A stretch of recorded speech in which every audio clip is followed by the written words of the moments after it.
something strange is happening at Apple. For a company that's known for holding its prices high and steady, the launch of the M4 MacBook Air for just $799 has shocked the entire tech world. This isn't a refurbished model. It's not a special, student edition. It's a brand new full-featured Apple laptop being sold for the kind of price you'd normally associate with mid-tier Windows machines. And if you've been watching Apple long enough, you'll know this just doesn't happen often. So what's really going on? Has Apple completely changed its pricing model? Or is this just a short-term move to respond to pressure from the market?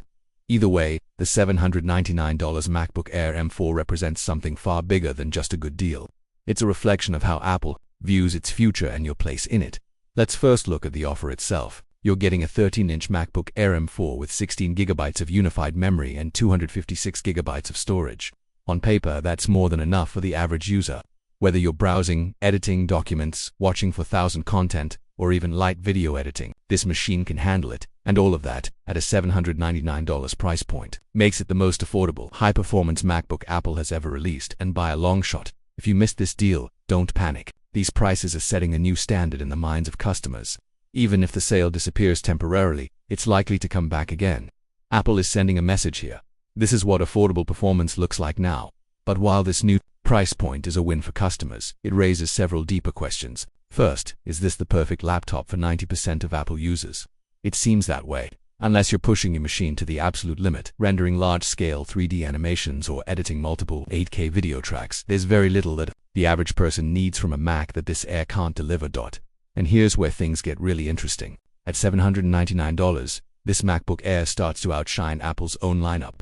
For example, take the base-level M for MacBook Pro, which still retails for about $1,599. It has a better screen, some additional ports, and a fan, yes, but it's running the same M4 chip. That means in everyday tasks, the performance is going to feel nearly identical. When you realize you can buy two M4 MacBook Airs for the price of one base M4 MacBook Pro, the Pro model starts to feel oddly overpriced, and that's dangerous territory for Apple, whose entire product tiering system depends on clear performance and price distinctions.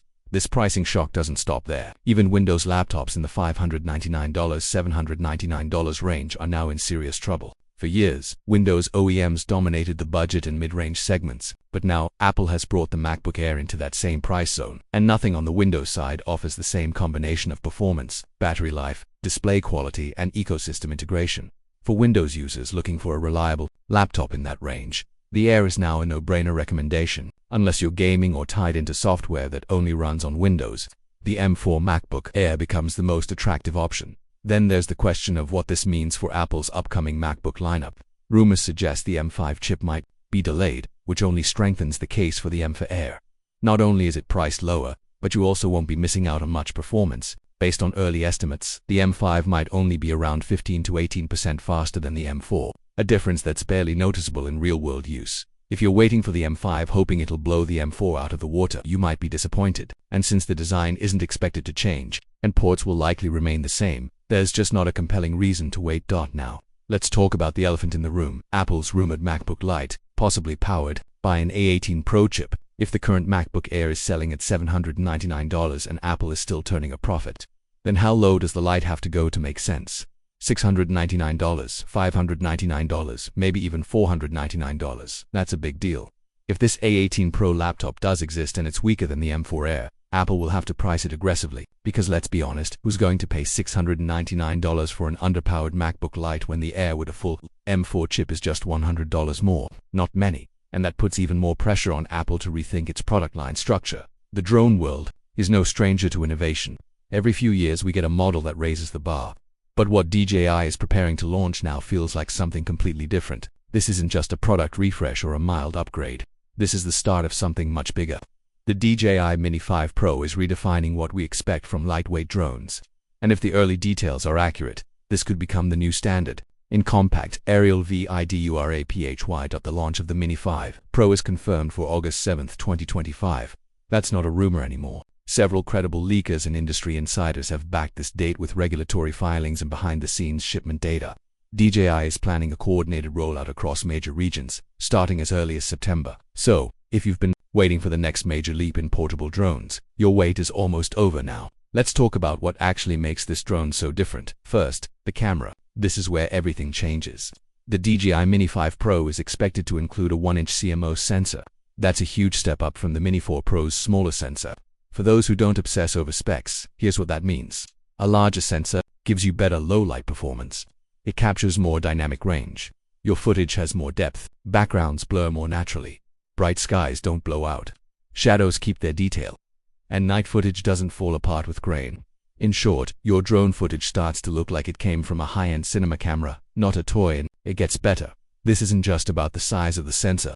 The Mini 5 Pro will support native 4K recording at 60 frames per second, with HDR built in. So you're not just getting more pixels, you're getting better pixels. And they're processed in a way that makes every shot pop straight out of the camera. For content creators, this is huge.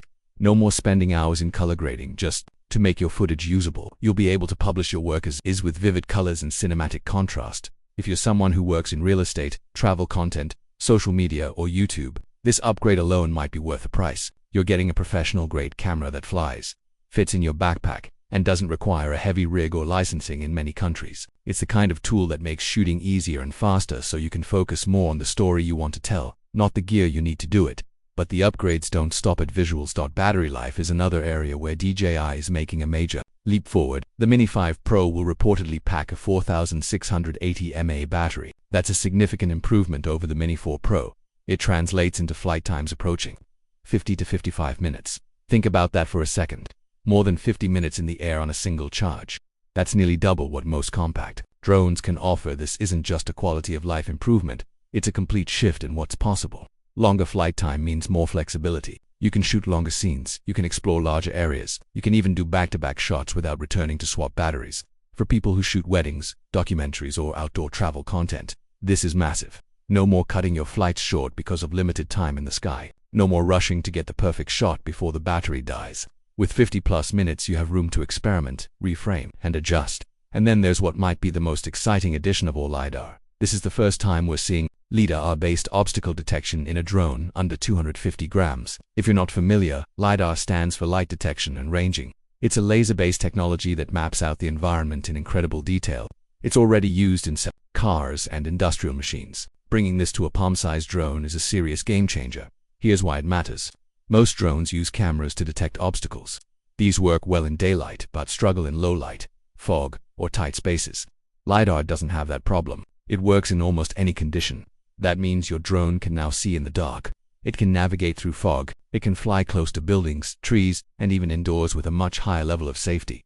Beginners will crash less. Professionals can fly more aggressively, and everyone gains confidence. But DJI didn't stop at LiDAR. They're also tweaking the design in smart ways. The Mini 5 Pro will likely feature vented motor housings to improve cooling. That might sound small, but it makes a big difference during long or aggressive flights. When motors stay cool, your drone stays stable even in windy conditions or at high altitudes. And there's a new quick-release system for the propellers. If you've ever had to change blades in the field with a tiny screwdriver, you know how annoying that can be. This change makes setup and maintenance faster and easier for everyone. On top of that, DJI is upgrading the signal range. The Mini 5 Pro may support a QSing 4.0, giving you up to 25 kilometers of range. That's more than most people will ever need. But what it really means is stronger signal stability and smoother video transmission. Whether you're flying in the city, over forests, or along the coast, your video feed remains sharp and responsive. And if that wasn't enough, DJI is expanding the ways you can control the drone. Early reports suggest that the Mini 5 Pro will support multiple input methods, new RC controllers, goggles for FPV-style immersion, and even voice commands.